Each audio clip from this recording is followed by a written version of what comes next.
In our last video, we discussed the lives of pet dogs in ancient Rome. People really seemed to enjoy it and posed some great questions. Today, I wanted to follow up on one of these in particular that I picked out from the comments section. What kind of dog food did they use? That's an interesting one, as properly feeding a dog is hugely important, especially today, when you find all kinds of brands at the grocery store marked out for your dog in particular.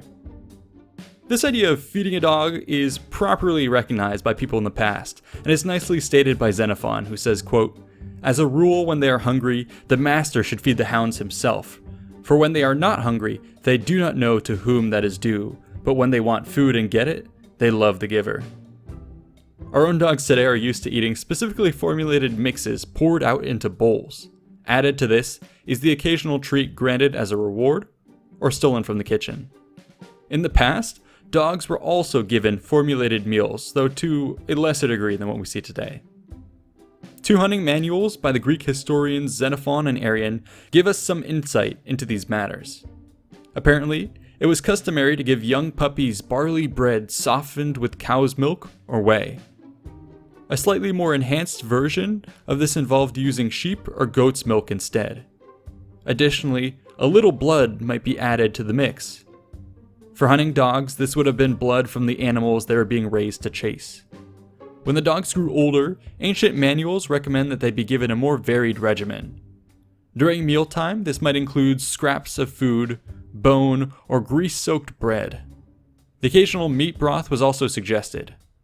For hunting dogs, it was also customary to share part of the catch with your canine companions. This might include anything from rabbits to stags or boars. As a treat, such as during a banquet or sacrifice, our sources recommend giving your dog a lump of ox liver coated in barley meal and roasted over the coals. Yum.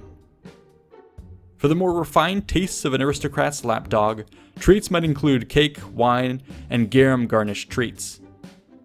Additionally, regardless of what might be prepared for them at home, dogs would munch on other foods to sate their appetite. Funnily enough, we even find Aristotle referring to their habit of eating grass and vomiting in one of his books. It's interesting to note as well that there were specific foods recommended to treat various dog ailments. For worms, for instance, they were to be given artemisia, or essentially wormwood. For excessive barking, apparently, feeding them a live frog would do the trick. So at this point, we might ask whether dogs back then or today had a better diet. Well, if lifespan is anything to go by, then it seems like the old-fashioned way of doing things worked out just fine. Aristotle remarks that Laconian hounds typically lived to be around 10 to 12 years old, while other breeds often reached around 15 years of age. Definitely an older dog by today's standards. Anyways, I hope you've enjoyed this quick follow-up on the subject of dogs. We've got a lot more content in the works, so stay tuned. I love reading your questions, so be sure to submit those below, and we'll see if we can't spin those off into a video of its own.